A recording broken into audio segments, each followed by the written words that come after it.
Hello, and welcome to this episode of the Missing Link for SLP's podcast. Glad you are here for part of this series where we talk to SLP who have published a book.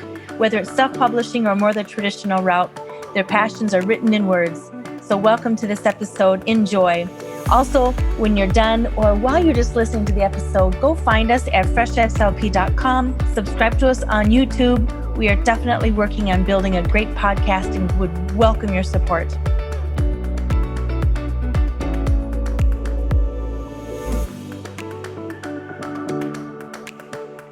Welcome to this episode of the Missing Link for SLP's podcast. I am here with somebody who I would like to be like someday. So welcome to the episode. We are talking today to a very exciting person. And I'm sure if I say your name, I'm going to mess it up because I'm a little nervous myself, which is unusual. So will you say your name and introduce yourself, please? My name's Siguyna Tansman. Wonderful to meet you and have you here. Thank you. Thank you so much. I'm excited to be here with you, really. So you may wonder why I'm nervous, or the listeners may wonder why I'm a little bit nervous, because you reached out to me and you said, I would love to be on your podcast in a very kind of like under the wire way. Here's what I do. And I started looking at what you sent me, and you have a phenomenal book out that I read and it gave me goosebumps. Hope After Stroke for Caregivers and Survivors, the Holistic Guide to Getting Your Life Back edition, known as the Stroke Bible. And I looked through it. I read portions of it. When I have time, I will read the whole entire thing. I'm probably 66% of the way through it. You are a life coach. You have such an interesting story. I'm going to stop talking and let you please tell us about your book. Oh, thanks. I'm excited to share that information. So I am a speech language pathologist and have been since 1978. So I have been in the field for a long time, but quite honestly, I've been in the field and then I've been out of the field. And my background has really almost exclusively been, I would say the vast majority, has been with stroke patients and people who've suffered traumatic brain injuries. So that area of study was always really a passion of mine. I worked in acute hospitals, rehab settings, outpatient centers, community settings, home care, literally every setting around that was possible. And I came to write this book because what I think I really saw most of all with all of my patients over this vast amount of time. And it didn't matter how old they were. It didn't matter what their ethnicity was. What mattered is that they had all experienced a catastrophic event in their life, whether they were the stroke survivor or the traumatic brain injury survivor. And so did the people in their families. Mm-hmm. And what I wanted more than anything was to write a book that empowered them. Mm-hmm. I wanted those people to feel smart and to feel empowered and to feel hopeful in their process of recovery. That was what I thought, beyond any of the goals that I ever wrote, beyond any of what was appropriate for Medicare or, the insurance companies. That was my bottom line result. That's what I wanted. And so I wrote this book. The passion comes through in the book from the very beginning, where it's you must read this first, all the way through in each chapter. And you have something tucked at the end of each chapter as a takeaway as well. Yeah, that's what I wanted to do as well. So I know people are busy. I know the way I read a book, I read a book backwards a lot of times, or a magazine backwards. Drives my husband crazy. That's why your book is like not all the way done, but I've just skipped and hopped through it. It's just been wonderful. And that was exactly the intention. I wanted it to be valuable wherever anybody picked it up. And I call it the essential takeaways in the book, but in the introduction, I describe it as the info to go section. I want quick, digestible bites of information that are easily understood, that somebody can go to a chapter that says why, I forget what I said, even though, like talking about communication problems, and you go back to the end and you get those nuggets, those beautiful takeaway nuggets that somebody can use right away to either have a conversation with their care provider or to understand their loved one, or for their loved one, the person who's had the event, to understand what's going on for that person himself. So I felt that each of those essential takeaways was critical. And the way I arranged the book too was from what happened, because really, after all, that's like the first thing that we think, like, oh my God, what just happened?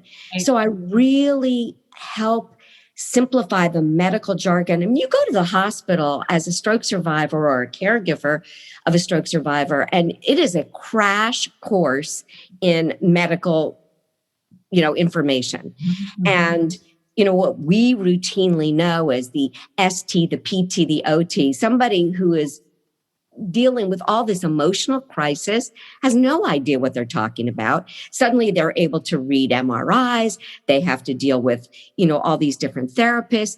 So that first part is what happened. Mm-hmm. And then the second sort of whole section, and it also describes all the medical stuff, like the feeding disorders and what to look for when you are in that acute stage of recovery, and how to advocate for your person in the hospital, because trust me, you need an advocate in the hospital.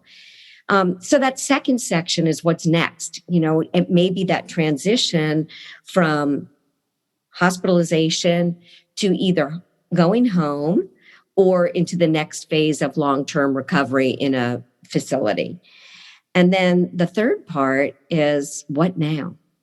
So there comes a point in time when the therapists leave, and it's one of those both, every stage is both daunting and exhilarating. Like I can't tell you how many patients say when they're in the hospital, I can't wait to get out. I can't wait to get out. And then discharge day, they're freaked, right? They're terrified. Mm-hmm. So the last section is, what now? What's going to become now of our life? It takes you all the way through the process. Yeah. And that means going back to work, driving. I have a chapter in there about sex because you know what? Nobody talks about it. It's as if you become asexual once you've had a stroke. Well, that's not true. No. Nope. It's not true at all. And nobody gives anybody guidance about it, from whether you're terrified to have sex because you think you might have another stroke, because maybe you actually had a stroke while you were having sex, or, and that's happened, right? Yes. Or those just difficult conversations where one partner is either revulsed by or terrified to do something. And then that may go for the person who is the survivor themselves. They have all this self-doubt and self-hatred. So there's a chapter about that because I want people to, it's not that I know everything. I really researched a lot and spoke to a lot of people. But again, I want whoever's reading the book to have the questions to ask. Before we started our podcast, we were talking about what series to put you on. And the podcast has a series, Real Talk, real conversations. And that's one of the things that I find very appealing about your book. It's like I'm learning from you in a very real and fundamental way, in a very basic way. And I've been in the field for a number of years, and I found it to be very just refreshing and real and easy to, you hit on some key truths in there. And I want it to be easy to read. Sometimes people, they'll say, I don't mean to say that it's easy to read. I said, I am so glad you said it's easy to read. I want it to be. I want it to be that way. I wanted, and I really wrote it from the point of view that I was sitting down in the room with that person. That's the impression I got. Yeah. And I'm really happy that came through. I wanted it to be so intimate and so just conversational. So I'm really happy that's what you felt. Almost a one-on-one experience with the book. Like the book was talking to me with the experiences that you shared, the way you described the gentleman laying in the bed Yeah. when he had the stroke. Yeah. I know we have a number of listeners on here who are students and clinical medical SLPs, and this is a must read book for them because it takes wisdom. You've taken wisdom and you've packed it into this book. So this is one of those rare books where not only does it teach you something, but it gives you the layers on how to apply it and why it's important. Well, thank you. And I will say that was something that I didn't experience at all as a grad student or moving into the field. And in fact, it's kind of funny. It's one of the reasons I left the field for a period of time as a speech pathologist coming out of grad school in my 20s and starting to work with stroke patients who at the time I thought were really old. I don't know, they might have been 40. I say that now as a 66-year-old person. It's like, oh my God, what was I thinking? And who knows? They might have been older, but they might have been 40. And it's funny because as much as I did care about my patients. I always cared about them. I felt in a lot of ways that I was treated as the friendly visitor and somebody was patting me on the head. And the frequent comment that I would get is, oh, you're so pretty. And I would think, well, that's swell, but that's not what I'm here for. Thanks. But take me seriously. I know something. Yes. So I do want to ask you some questions about your career, but I know I'm interested in writing a book and I haven't started it yet. For those of us who are interested in writing a book, tell us about that process, please. Yeah, that came to me literally in a meditation. I decided, so a little background. Neither of my parents are alive. My father died at the age of 68. I was present at his death. I tried to revive him and failed to revive him. And my mother died at 64. And also from a sudden heart attack. I was not there, but as her medical advocate, I was the one that had to tell the medical staff I had to fulfill her wishes to stop treatment. So as I approached my 60th birthday, I started to look at tick, tick, tick. What if? What if? What do I want to do? What is important for me to leave in the world? And it came to me during a meditation. And I've always written. I have 16 stories published in various Chicken Soup for the Soul books. I've written some blogs, and I was a contributor to an online recovery site doing blog posts. So I've always written in a way, but I've never written a book. And during this meditation, it came to me to write a book about speech, which I know did not come from my own thought. That came from a divine thought, because that's not at all what I would have thought I'd write my book about. Not at all. And so I sort of sat and bargained with this intuition and said, okay, if I'm going to write this book, I'm going to be authentic about it. I'm going to tell the truth.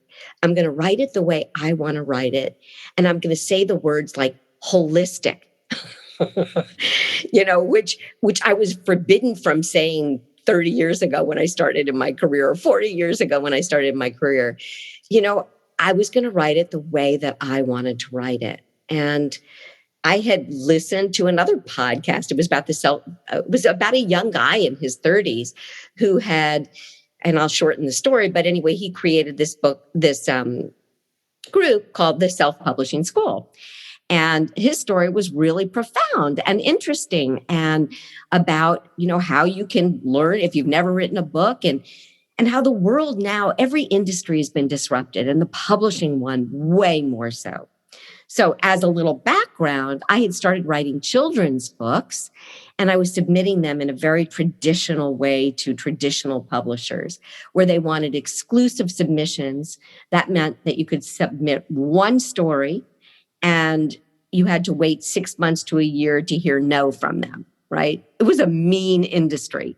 And all of a sudden, this self-publishing world came about, where you can write a book, and find all the ways to do it. Not a schlock book, but a good book, with editors and with book cover designers and with formatters and et cetera, et cetera. And so I enrolled in that course and followed the process. And I will tell you, writing a book teaches you about who you are. It was a fascinating experience. So I encourage you, if you've got a book brewing in you, to find your voice, to find the support. I'm happy to share the resources of the self-publishing school.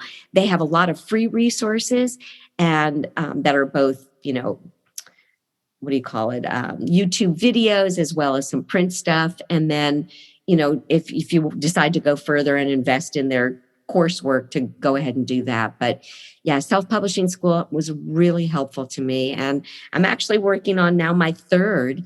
So I wrote Hope After Stroke for caregivers and survivors. And then I created a companion journal, a workbook journal for caregivers, to accompany that book. But the new book that I'm working on is quite a different book, more about a coaching perspective. But yes, once you get the skills to do that, the sky's the limit. You can self-publish. And self-publishing now is not what it used to be, in terms of, it used to be just this vanity thing, like, oh, you couldn't get published anywhere else. And the truth is, if you look at the numbers and the control that you have in doing it yourself, it is totally the way to go. I know many others would agree with you. They want to get the book done well, and out there. Yes. And you have all the control that you want in the way it's marketed. And, everybody wants the big deal, the big advance from the publisher. But here's the wicked truth about that. You still have to market your own book. And if, by the way, you don't sell the 10,000 copies that they have created for you, you have to buy them back. I know that. Yeah. So exactly. So, So you're an author and you're also a coach. Yeah. So tell us about that, please. So the coaching is really interesting. I came to coaching as a speech pathologist. We're always coaching our patients. You can't take a person who's not in the midst of an enormous shift in their life and not be a coach. And so that was a natural part of it. But I went on to become a certified coach. I did and always do all the continuing education that we do in terms of counseling and all that type of thing, but also learning more coaching strategies and coaching techniques. And it occurred to me, one of my taglines was, you don't have to have a brain injury to damage your brain. You can do it with the thoughts you think and the behaviors that you choose. And that's so true, because I would think, here are these people with brain injuries that are getting better, and other people that I'm dealing with who don't have a brain injury, who don't have memory problems or organizational problems, are thinking thoughts that are creating negative outcomes for themselves, when all of those thoughts are optional. We don't believe that they're optional. But when we can really sort out the facts and the stories, and then our thoughts about it, because our thoughts create our feelings, which direct our actions, and ultimately create our results. So coaching is a wonderful part of what I do still as a speech pathologist, but also as a life coach for other people. You just gave me goosebumps. I admire great coaches. I have worked with great coaches. I know you've worked with great coaches as well. Yeah. Who are some of the great coaches you've worked with? So total top of the list mentors, Brooke Castillo, who's got an actual fabulous podcast called The Life Coach School. I was trained as a neurolinguistic master practitioner. That was really great work. Derek Rydell is a great inspirational mentor to me. I worked with Tony Robbins and trained with Tony Robbins. I'm a fire walker myself. I actually walked across the hot coals, and wow. Oh, Yes. tell us about that. How'd Well, you? that was a fascinating experience. So I had gone to this experience, and I really came to life coaching there and to Tony's work around 2008, I would say, when the financial world took a huge tumble and we lost 75% of our net worth. Oh well, there was that. And anyway, so I decided to participate in one of his trainings, and I went by myself. It was in LA. It was at a huge auditorium. It started at 1 o'clock in the afternoon, and by 1 o'clock in the morning was when we first started to go walk on coals. That's when we were doing it, at 1 o'clock in the morning. And leading up until the actual fire walking experience, we did a lot of visualization.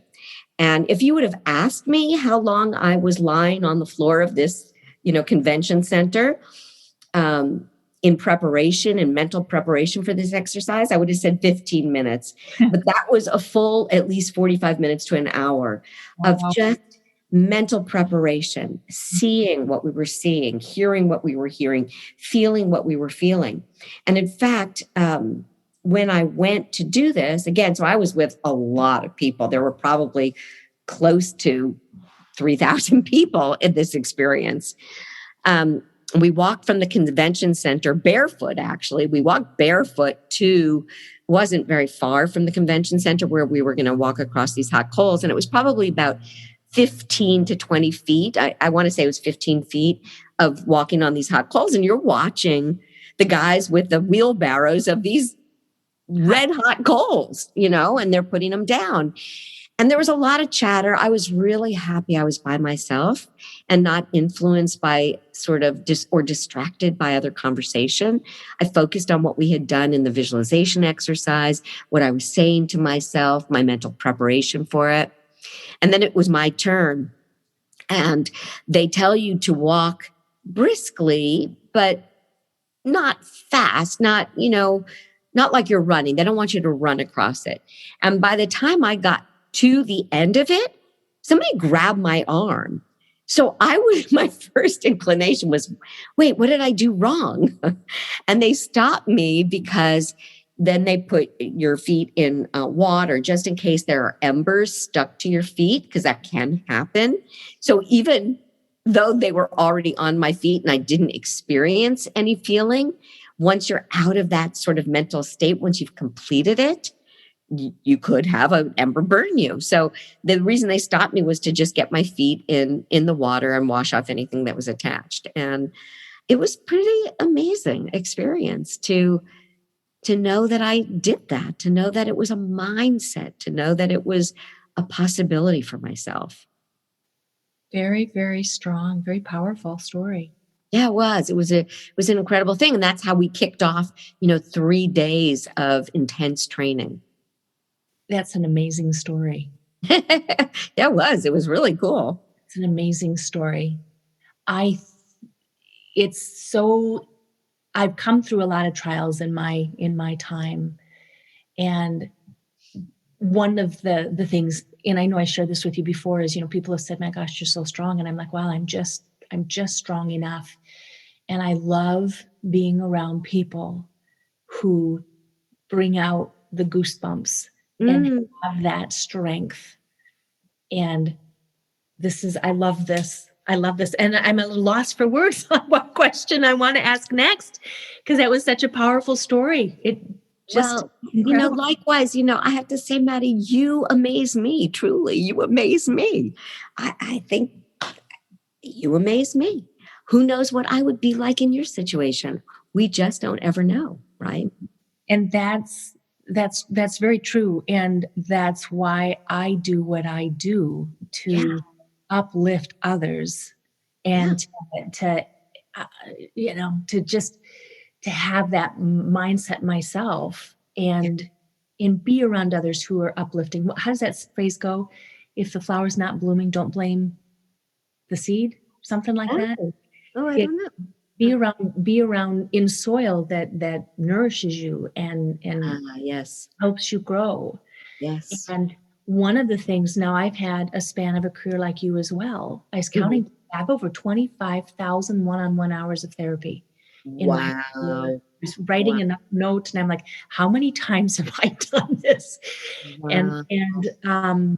we can do so many things as speech pathologists.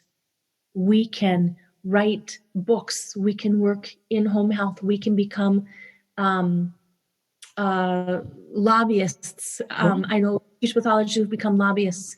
We can become experts with accent modification or dysphagia or voice or peds or adults, whatever we want to do. And the essence of being a speech pathologist, and you're right, it's who we are. It's what we do.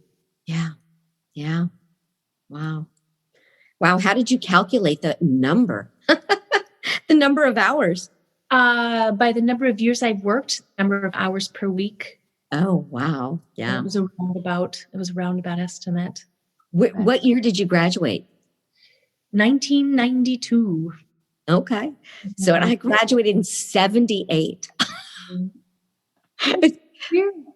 It's so funny. You know, somebody had mentioned, so my speech license number is 7448. And it wasn't until actually I had a student tell me that those license numbers are based on like the year that you got it. So I guess I was still it was still under 10,000 people that have license. I wonder what the numbers are today. I don't know. What's your number? 01091498. Oh, or is that your ASHA number, or is that your speech license? That's your license number? It's my ASHA number. Yeah, no. So your speech license number for the state that you're licensed in. 528. I don't have that one memorized.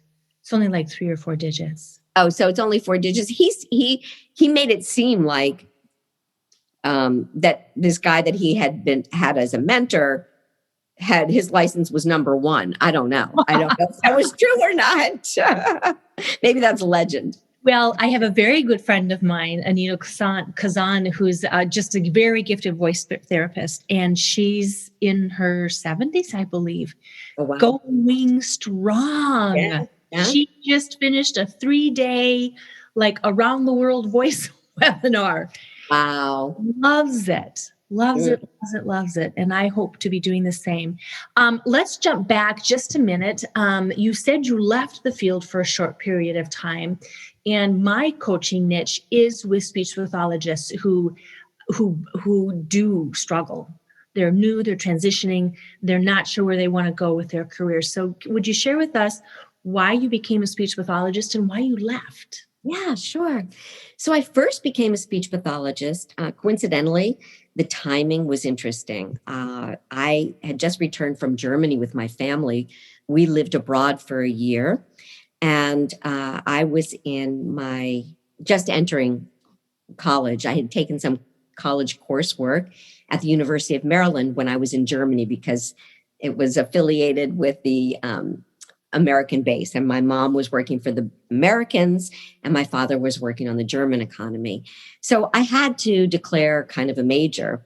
And my grandmother had a stroke. And I would watch my grandmother with this. My mom was the one that really said, why don't you come see this speech therapist that's helping grandma? And my grandmother had severe Broca's aphasia. Of course, I didn't know that at the time, but she had severe Broca's aphasia and she was angry. She was really angry. And it was fascinating to watch this speech therapist talk with her. My mom realized that I was always interested in communication, that I had sort of a heart for that interaction with people in a very personal way. She said, why don't you check into it? So I did. And I started taking coursework and I really liked it. And it just sort of seemed, it was as good as anything, right? I liked, the more I studied, the more I liked. I went to the University of Florida to get my undergraduate degree. And when I had to sign up for grad school, I took my GREs, I bombed them, terrible on my GREs. I'm great at writing essays and writing stories, hence my thesis, hence my book. But, give me a multiple choice question and I want to annotate the notes on the side as to why I chose that answer. That doesn't work well. Anyway, when I failed to get into the grad school at the University of Florida, I went and spoke to the professor and I said, listen, I am graduating from your course with a summa cum laude. That's what I was graduating with. I said, what's the purpose of the GREs? And they said, well, we want to predict how well you're going to do in grad school. And I said, doesn't my performance in your school matter? No. So I went, well, I guess I was meant to go to California. So I left and went to California. I established residency. I had friends that were living in in this Bay Area, in Mill Valley, Sausalito. I started working as a waitress. I established residency, ended up at San Diego State University and graduated in 1978. And I started my clinical fellowship year, what I guess would now be really ill-named. It was called Crippled Children's Society back in the day. I know. Can you imagine? Like, how politically incorrect is that? I used to work for a nursing home called the Hami Home for the Aging. Yeah. Right. And when I worked in England, we worked with a group of students called the, not the stumbling children, but the clumsy children. The what children? Clumsy children. Oh, no. That was honestly the name of the group. Oh, my gosh. That was the name of the group. Wow. Yeah. Well, yours? Yeah, the Crippled Children's Society. I think it's now called just Easter Seals. And oh my gosh, thank goodness we've come so far. Yeah, we have. And I did see a lot of medically fragile children in this setting. And I enjoyed it. I liked that aspect of the medical aspect of it. And then I left that and went on to home care. And I have always been an independent contractor, literally my entire career, with the exception of one very brief stint, and I'll tell you about that. And then another where I was at an inpatient residential facility in Seattle. But so I got my degree in California. I lived in New York. I lived in Seattle, Washington. I lived in California. I lived in Florida. I was licensed in all of those states over the various periods of time that I worked in those places. And fortunately, I think in our field, it is very easy to find work, particularly in the home care field. Also, probably in the skilled nursing, although I that's not really the setting that's my preference. But so I always worked as an independent contractor. And at a certain point after I left Crippled Children's Society and was working on my own and being told quite often, oh, aren't you cute? You're so pretty, and just feeling like things were moving slowly. And because I was an independent contractor, I had no community of other therapists I was working with. Right. I was on my own, and I was traveling a lot, driving to people's homes. And at a certain point, I said, I just want to develop my physical side. I was still in my 20s. I want to develop my physical side. I want to do things that are faster. And, so I quit my job, sold my car, left my apartment, and decided to go work at Club Med. And take a vacation and maybe work at Club Med. This was back before there were cell phones, before there was internet. I had no idea whether any of that would work, but I had saved some money and decided I wanted to do that. Well, I ended up with a raging case of hepatitis and had to come home. And it wasn't much longer after that I personally had a medical crisis where I ended up in the hospital. And I will never forget how things changed. I remember lying in bed. I was very weak. I was still tethered to IVs. And this one nurse came in and she whooshed the curtain back and just was in the brightest, lightest, most delicious tone of voice and kindness said, "Good morning, darling." And I looked up at her and I went, "You're so pretty." And I finally got what my patients really meant. Like, it really had nothing to do about her being pretty, although she was. It was how she made me feel. She made me feel like there was hope. She made me feel like there was something that was going to shift. And I left the hospital after that, and I re-entered the field with a whole new perspective of how I was going to work with patients and what my real purpose was. It wasn't about how good I was, how smart I was, what my protocols were. It was about my patient, ultimately about my patient, and what could I do to help them find their way. Another goosebump story. Yeah. Yeah. I had one of those myself today where the gal the woman I was evaluating had a stroke. And I asked her what her goals were. She says, "Well, I don't know, but you speak my language." Language. And that is where the magic and the reward of being a speech pathologist comes from. Because we don't see a box and we don't get recognition. Yes. But it's those conversations where we know we're changing that life for the better. Absolutely. It's funny you should say that. But yes, you did speak her language, and she knew that you knew that, and that safety and security that she felt by knowing she was in capable hands. And, I often looked around as I would drive around and look at buildings that were built by people. And I say, the people that built these buildings have something tangible to look at. They've left something behind. What can I say I've left behind? And then I start to drive around in the neighborhoods, and I recognize I know the person that lives there, and I know that person, and I help that person get through this crisis.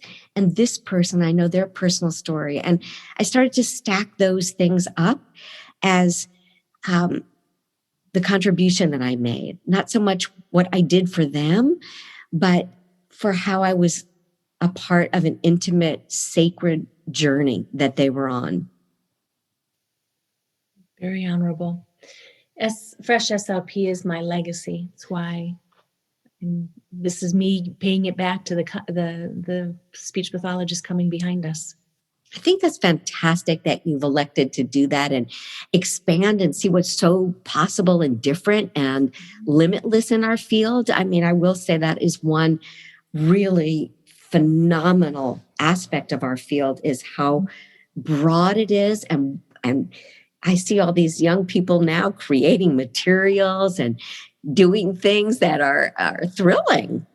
We never would have done that. It wasn't even on the horizon. No, not at all. Yeah. Final question. What words of advice did somebody give you that you did not follow and you were glad you did not follow? I am glad that I did not follow the advice to stay put, when I first left the field for a while, to why would you leave? You've invested all this time in your education. And maybe this is like crazy advice to tell somebody, but I was really happy that I satisfied the drive and the curiosity and the urge to expand and to see, and then to come back so enriched by a change of experience, to come back with something that was so much more meaningful. So I am really glad that I didn't choose to go with what was, the known thing behind door number 1, and really expand and explore what was behind door number 3, no matter that it landed me in the hospital, no matter that it landed me in, like whatever it was really valuable, really valuable. Well, thank you for sharing that with us. Yeah. Before we met, was mulling over how to say your name, and I was just trying different ways of saying it. And no matter what I came up with, it reminded me of those beautiful, I want to say, like, not sequoia cactuses, but those beautiful Sequoia trees. Sequoia trees, there we go, that are rooted so deep down in the soil. And I must say, your name, the way I envision you, matches your soul. Oh, well, thank you so much. And I will say that for my 65th birthday, I went to Sequoia National Forest. I went there. These are trees that are 4,000 years old, and they're enormous. And I'm going to make one minor correction for you, but you'll appreciate the correction. So I thought too that the roots must be so deep to hold these enormous, majestic trees. But the truth is the roots are shallow. But what happens is in the grove, they bind together. The roots of neighboring trees bind together. And that is absolutely the most remarkable thing. And I think that more than anything tells us that we are community. We need each other. Yes, absolutely. Well, this will go down as one of my favorite podcasts. Thank you very much for the time. Thank you, Maddie. Thank you for everything you do. Thank you so much.